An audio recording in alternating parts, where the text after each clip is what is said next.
A análise do comportamento aplicada é uma abordagem prática baseada em evidências. Nós recebemos hoje o Márcio Borges Moreira, doutor em Ciências do Comportamento e membro da Associação Brasileira de Análise do Comportamento, para conversar especificamente sobre a terapia de pessoas com autismo. Olá, Márcio, muito obrigada por vir aqui. Obrigado a vocês pelo convite. Explica para a gente como funciona, que essa análise comportamental, ela tem se mostrado especialmente eficaz nessa terapia de pessoas com autismo. Né? Há um movimento dentro da psicologia, desde a década de 70, de que as práticas psicológicas devem ser baseadas em evidências, ou seja, aquilo que eu faço dentro do meu consultório, seja com a criança com autismo, seja com a pessoa com depressão, essas práticas deveriam ter embasamento científico. Eu não posso chegar lá e imaginar o que eu vou fazer sem embasamento algum, né? E especificamente no caso do autismo, talvez a análise do comportamento seja a abordagem que mais tem evidências de que as suas técnicas funcionam para diferentes problemas relacionados ao transtorno do espectro do autismo, né? Então, desde a década de 70, pelo menos, a gente já tem evidências, tem bastante pesquisadores que estão produzindo dados mostrando, olha, as técnicas comportamentais, né, têm bastante efeito com essa população. Agora, que nós brasileiros não temos muito histórico de juntar dados estatísticos, essas evidências elas não são muito aqui do Brasil. A grande parte das publicações relacionadas ao tema são em inglês. Quer dizer, é muito importante hoje para quem... Sempre falo para os meus alunos que estão no curso de graduação, se não lê inglês ainda, aprenda a ler inglês, porque a parte significativa desse conhecimento está em inglês. No Brasil, a gente tem bastante pesquisadores que publicam nessa área, mas pesquisas que a gente chama de pesquisa básica. É aquela pesquisa que você não consegue ainda ver qual a aplicação dela no dia a dia. Não é? Ela serve de explicar como funciona o comportamento, quais os princípios, e eventualmente um outro pesquisador aproveita aquele conhecimento e diz, vou pesquisar numa área aplicada. Um autista lá na escola para ensinar conceitos, por exemplo, como nome de animais. Vou testar se essa técnica funciona lá na escola. Então, sai da pesquisa básica para a pesquisa aplicada. Agora, a análise do comportamento aplicada é diferente da terapia cognitivo-comportamental, é outra coisa. São coisas diferentes. A análise do comportamento aplicada, ela é uma ciência. Muitos confundem ou usam como sinônimo de aplicação da análise do comportamento e análise do comportamento aplicada. A rigor, a análise do comportamento aplicada, e daí vem a sigla ABA, de Applied Behavior Analysis, que muita gente tem usado para se referir aos tratamentos com autismo, ela é uma ciência em que os princípios são testados em situações reais de relevância social, com clientes reais, com problemas reais e não lá no laboratório isoladamente. E é diferente das teorias chamadas mediacionais ou cognitivistas. Mesmo a comportamental cognitivista ou cognitiva comportamental tem pressupostos bastante diferentes, né? Uma coisa que é importante a principal diferença entre as abordagens não é necessariamente o que elas fazem, mas como elas explicam o comportamento. Às vezes você vê a mesma técnica utilizada em por psicólogos de abordagens diferentes, mas eles explicam, a explicação de como ela funciona é diferente. E na análise do comportamento é bem diferente de todas as outras, porque alguns até nos acusam de não considerarmos os pensamentos e os sentimentos, mas é quando entendem errado. A gente entende pensamento e sentimento, por exemplo, emoção, como comportamento que tem que ser explicado, não a causa. Eu não chorei porque fiquei com raiva. Eu chorei, alguma coisa na minha interação com o mundo vai explicar isso, e sentir raiva é outro comportamento que eu tenho que explicar também. Então, essa de uma forma bastante resumida, é a diferença entre uma abordagem comportamental e outras abordagens ou cognitivistas ou mediacionais em geral na psicologia. Existe diagnóstico na análise comportamental? Na análise comportamental, a gente conversa na linguagem dos diagnósticos, sobretudo do DSM, que é o Manual Diagnóstico Estatístico, porque essas crianças estão em nutricionistas, em médicos, em terapeutas ocupacionais. Plano de saúde pede laudo com os nomes e os códigos específicos. Agora, em termos do tratamento, a relevância do diagnóstico para nós, ela fica lá em segundo plano, na melhor das hipóteses. O que interessa é avaliar o que essa criança, no caso de uma criança, né, o que ela sabe fazer, o que falta, o que ela deveria estar fazendo em determinada idade. E, basicamente, você trabalha com déficits e excessos. Né? No caso do autismo, é muito comum a ideia do comportamento estereotipado. Passar horas, por exemplo, rodando uma rodinha de carro ou balançando as mãos. Isso está em excesso, tem que diminuir. Ou não fala, não estabelece contato de olhar. Então, há um déficit no repertório. Já tem 3, 4 anos e quer dizer, não segue instruções simples, nem ainda olha no seu olho quando você diz o nome dela. Então, eu tenho que ensinar esse repertório. Então, a gente prefere trabalhar com repertórios comportamentais. E aí tem vários instrumentos para você levantar esses repertórios e, a partir dali, você faz um currículo, como se fosse na escola. A gente não tem o currículo para aprender matemática, que tem uma sequência. Você começa com os números, operações básicas e vai avançando.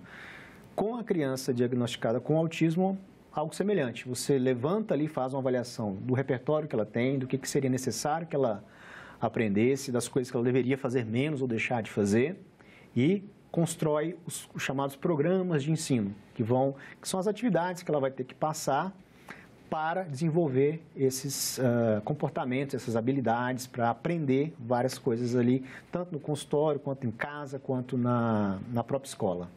Então, seria um currículo social, assim, comportamentos sociais. O currículo ele envolve habilidades acadêmicas, essa da escola mesmo. Ele envolve, em grande parte, habilidades sociais, de interação com outras pessoas. Em parte dos casos, envolve o desenvolvimento da própria fala. E currículos também relacionados à higiene pessoal, autocuidado em geral. Você tem vamos chamar desses 3 grandes eixos aí para trabalhar. Agora, o autismo, hoje em dia, ele é considerado um espectro, né? Bastante grande. Aí, essa terapia, ela funciona para pessoas em todas as partes desse espectro, desde né, assim, dos autistas, das pessoas né, assim, bem graves, como isso que muitas vezes não falam, às vezes se machucam, batem cabeça na parede, e já aqueles da outra ponta também, né, que tem altas habilidades, muitas vezes, em algumas áreas, até científicas, mas dificuldades mais sociais. O tratamento, as técnicas que serão utilizadas, ela é basicamente a mesma, inclusive para quem não é autista.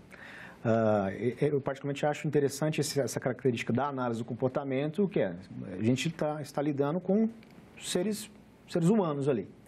A forma como a gente aprende, ela obedece a certos princípios. Se você pegar, por exemplo, programas de ensino de base analítica comportamental para ensinar crianças com desenvolvimento típico que estão lá na escola, mas que ficaram para trás um pouquinho na leitura e escrita. Já tem bastante pesquisa, tem o pessoal de São Carlos, aqui da UNB e outros grupos que desenvolvem um trabalho bem legal. Se você olha para os procedimentos para essas crianças com desenvolvimento típico e olha para os procedimentos com pessoas com autismo, você não vai ver tanta diferença, não é?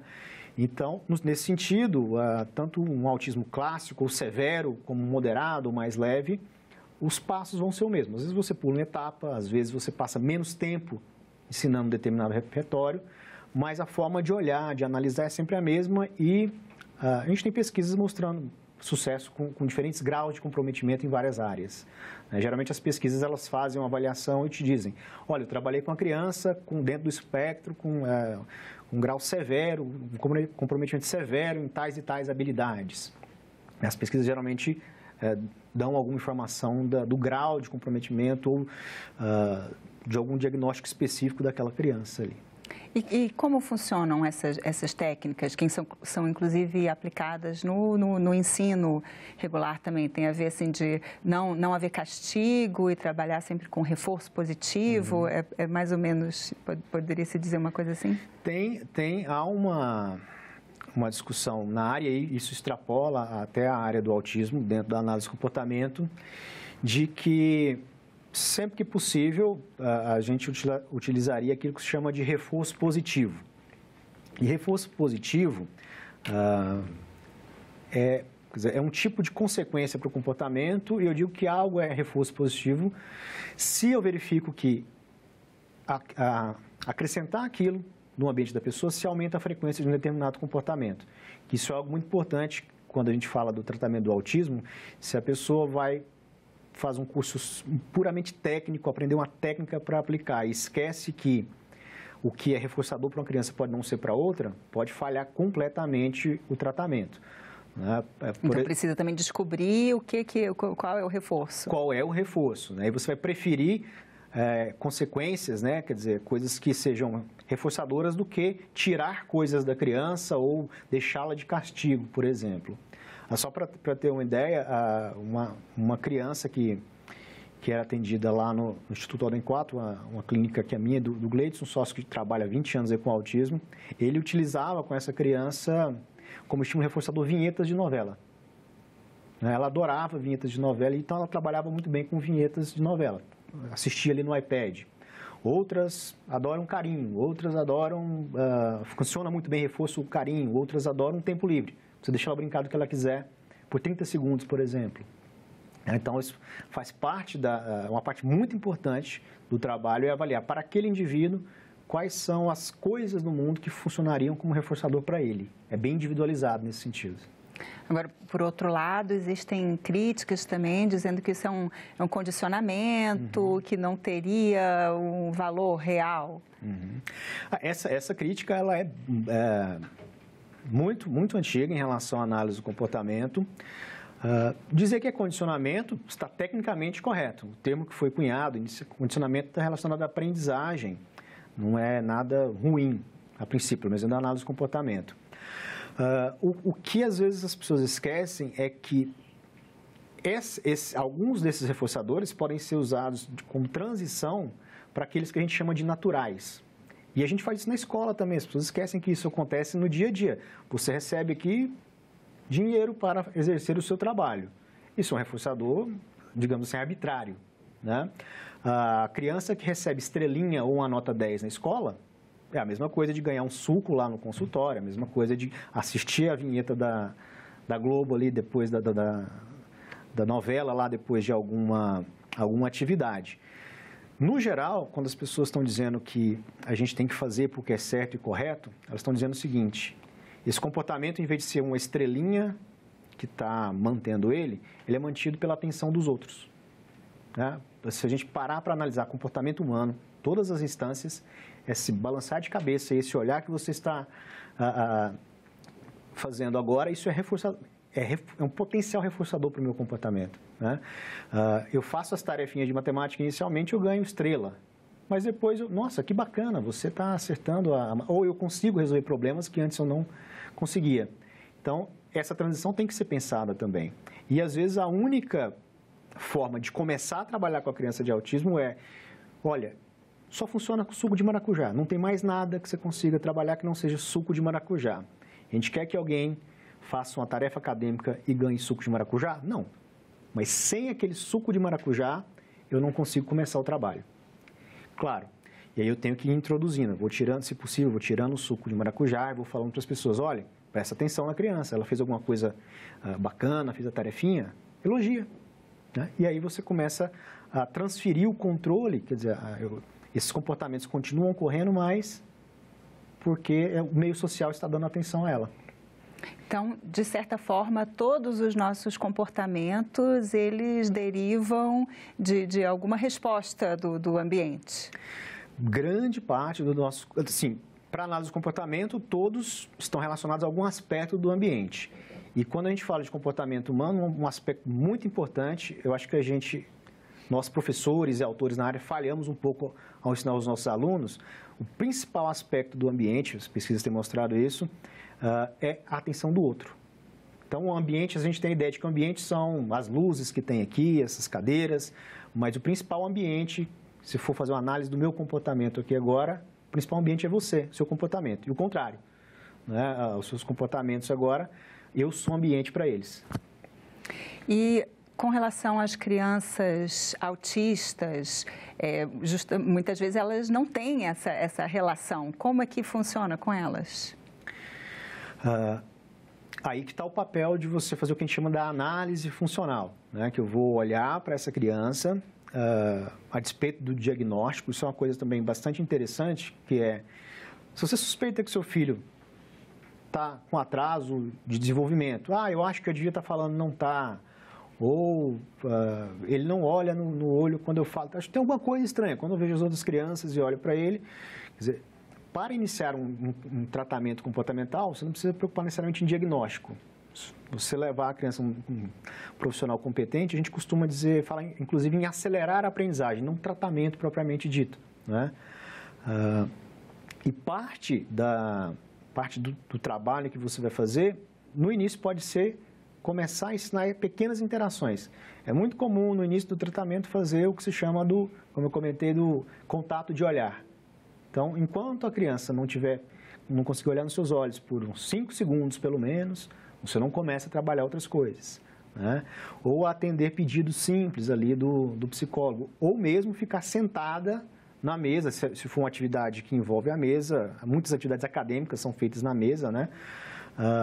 Se ela não consegue ficar sentada por 30 segundos, outra linha de pesquisa que tem tido sucesso que é uma coisa difícil, é iniciar a interação, né? Fazer com que ela responda a um pedido é relativamente mais fácil do que chegam 2 pessoas numa sala, ela começar a interação, né? Mas já tem pesquisas em que se investiga procedimentos para que fica estranho dizer treinar a espontaneidade, mas na verdade seria isso, né? De iniciar um diálogo, uma conversa.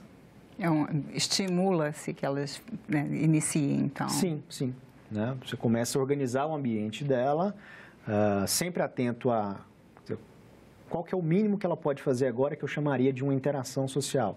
Ela faz aquilo, aí eu venho com os estímulos reforçadores, com as consequências reforçadoras. E esse tipo de abordagem pode ser feita também em grupos? Pode ser feito em grupo, mas já com as crianças do grupo com algum repertório para que você tenha um mínimo de interação entre elas, mas há pessoas trabalhando já com atividades em grupo. Uma comum que você pode fazer, e a gente vê às vezes até na televisão, é uma visita coordenada a um shopping, assistir um filme no cinema, ou conduzir determinada brincadeira numa sala fechada, né? Mas é possível sim, mas de novo você tem que analisar o repertório daquelas crianças ali. Bom, a gente já está no estágio que permite fazer essa interação.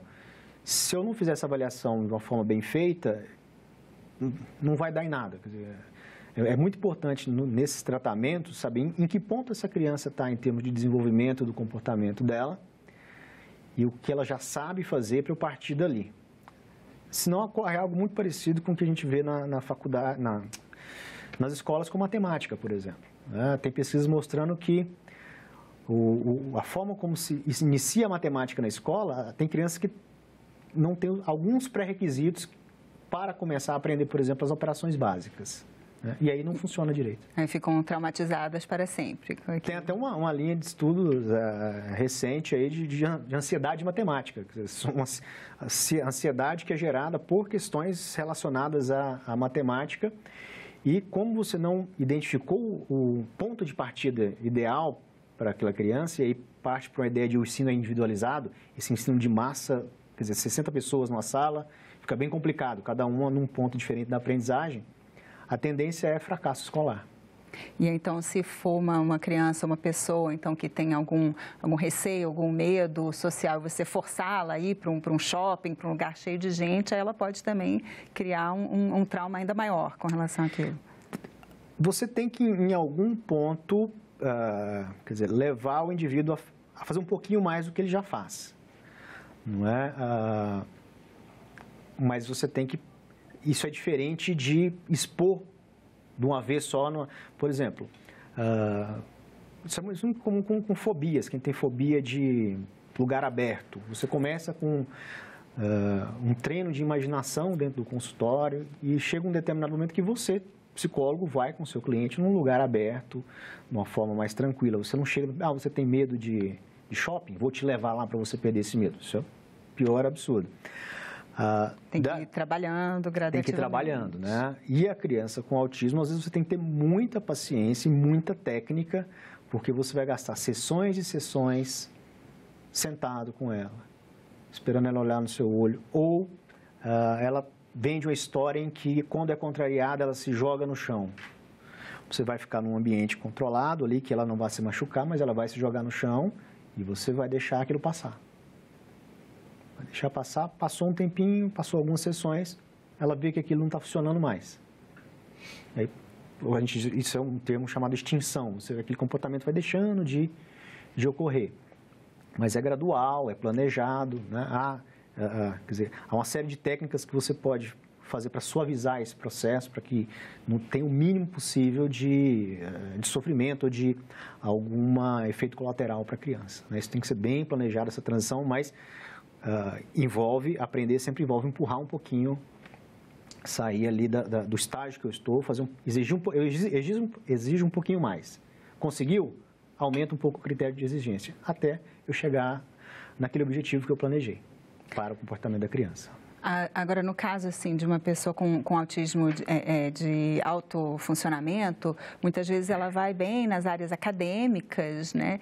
E na parte social, que ela tem mais dificuldade, ela acaba disfarçando mais, inclusive só se chega a um diagnóstico, às vezes, já mais, né, mais velha, já não é tão criança, e já aprendeu a meio que camuflar aquelas dificuldades dela ali, né? Assim, isso de não vai fugir da interação social, né? Assim, tá, tem que ser cutucada mais. Você tem que, se isso está de alguma maneira incomodando aquela pessoa e ela quer interagir um pouco melhor, tem que planejar situações em que ela vai se expor, né? De uma forma planejada, controlada, mas tem que interagir.